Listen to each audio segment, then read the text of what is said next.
Selamat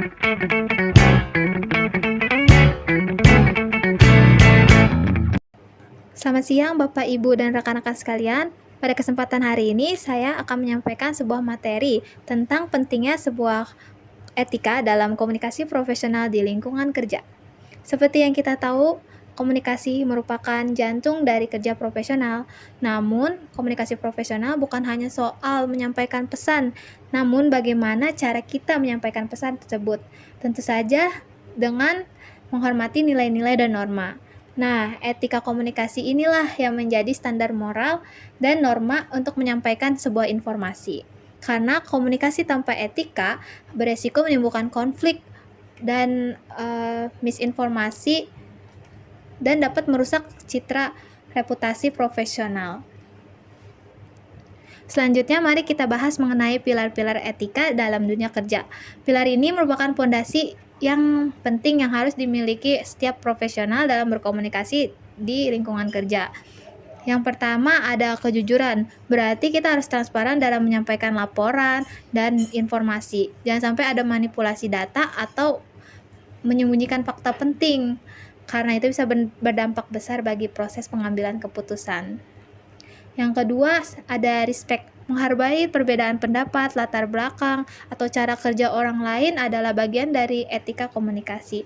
Di dunia kerja adalah tempat yang beragam, jadi kita harus bisa tetap menghargai satu sama lain. Lalu yang ketiga, ada tanggung jawab.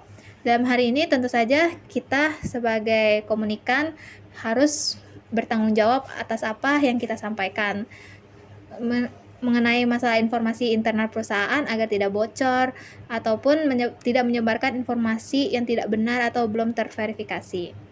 Dan yang terakhir itu ada keadilan. Artinya kita tidak boleh pilih kasih dalam menyampaikan suatu informasi. Informasi diberikan harus secara adil kepada semua pihak yang berkepentingan. Nah, selanjutnya kita bahas sebuah studi kasus nyata yang viral baru-baru ini di sosial media. Melibatkan seorang YouTuber Ria Ricis dan tim Batik Naliwis, sebuah toko batik online shop yang terkenal dengan hostnya yang bernama Mas Rama.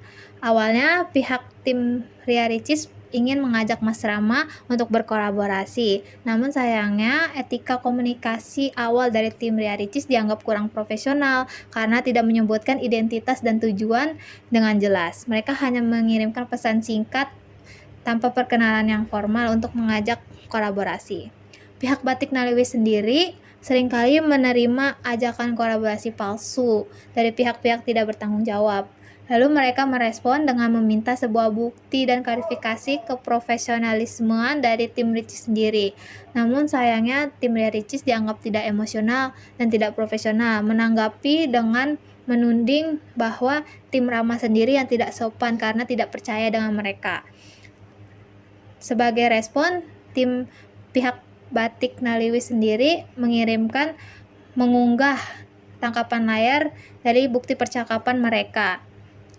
Lalu terbukti bahwa tim Ricis sendiri yang tidak profesional dalam menyampaikan ajakan collab tersebut. Mereka dianggap tidak memiliki etika komunikasi. Netizen pun beraksi keras terhadap sikap Ria Ricis dan timnya. Ini adalah contoh nyata bagaimana pentingnya etika dalam komunikasi profesional, terutama saat menjalin kerjasama. Lalu apa akibatnya jika etika komunikasi diabaikan? Yang pertama, akan terjadi konflik antar pegawai.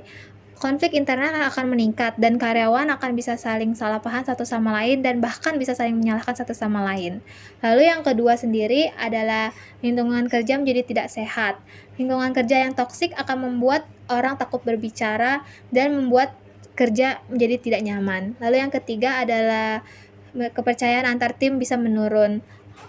Sesama karyawan bisa hilang kepercayaan dan menciptakan jurang antar tim yang menjadi tidak kompak. Lalu yang terparahnya adalah citra perusahaan sendiri bisa rusak jika percakapan internal bocor ke media atau masyarakat yang bisa menilai suatu perusahaan ini tidak etis secara keseluruhan. Namun tentu saja komunikasi etis bisa kita tanamkan. Yang pertama, caranya dengan memberikan pelatihan komunikasi etis cara berkala. Jangan beranggapan semua orang tahu bagaimana cara berkomunikasi dengan baik. Ada baiknya jika perusahaan menyediakan sebuah pelatihan profesional untuk berkomunikasi etis. Yang kedua adalah buat kode etik komunikasi yang tertulis. Ada baiknya jika perusahaan membuat sebuah peraturan kode etik yang akan dipatuhi oleh semua karyawan. Lalu yang ketiga adalah mendorong transparansi dan umpan balik dan saling menghargai. Tentu saja pentingnya membangun budaya feedback yang sehat dan kritik yang boleh disampaikan namun dengan cara yang konstruktif bukan menjatuhkan adalah sebuah langkah yang baik untuk menumbuhkan etika komunikasi di tempat kerja. Dan yang paling penting, yang terakhir adalah pemimpin harus menjadi contoh. Kalau manajer dan pemimpinnya saja suka berbicara sinis, maka tim akan merasa bebas untuk melakukan hal sama. Jadi ada baiknya pemimpin memberikan contoh yang baik untuk karyawannya. Sebagai penutup, izinkan saya merangkum. Komunikasi profesional yang baik adalah komunikasi yang ditopang oleh etika. Karena tanpa etika, komunikasi bisa jadi alat kekuasaan, bukan alat kolaborasi. Jadi, marilah kita mengevaluasi diri kita sendiri, bagaimana cara kita berbicara, bagaimana cara kita menulis email, dan bagaimana cara kita menegur rekan kerja kita sendiri. Karena komunikasi etis bukan hanya menciptakan tempat kerja yang produktif, tetapi juga yang manusiawi. Sekian presentasi dari saya, kurang lebihnya mohon maaf. Terima kasih.